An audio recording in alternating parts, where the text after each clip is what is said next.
Hello everyone. We're continuing our discussion about severance damages, and the concept I'd like to discuss at this time is really a strategy concept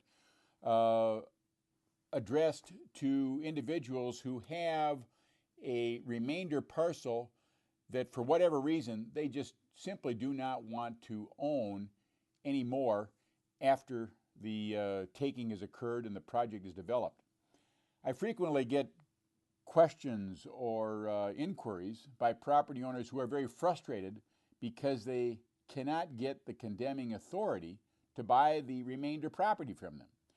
And under eminent domain, we have to remember that under the necessity rule, the condemning authority is only required, or can only actually, take the property that is absolutely necessary for the project.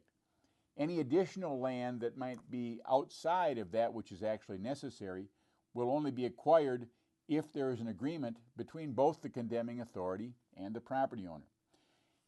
And so many times property owners just don't want to be there anymore. And a good example is a homeowner who lived or whose home was located in a nice, quiet countryside setting, and now because this new highway is coming in, taking part of the property is going to be creating such a noisy environment that it's no longer going to be desirable for this person to continue to live in this home. And they feel very frustrated that they can't sell this property to the condemning authority, that they won't buy it.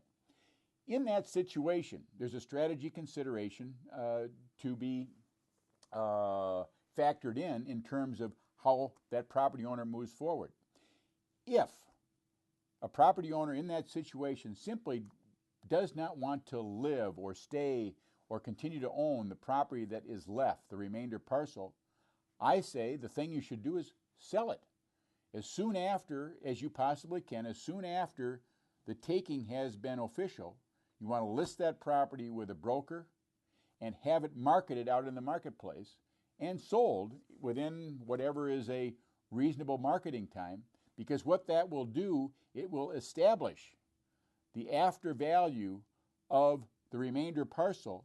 And there's a rule of law that says that a recent sale of the subject property close in time to its valuation date is the best evidence of its market value.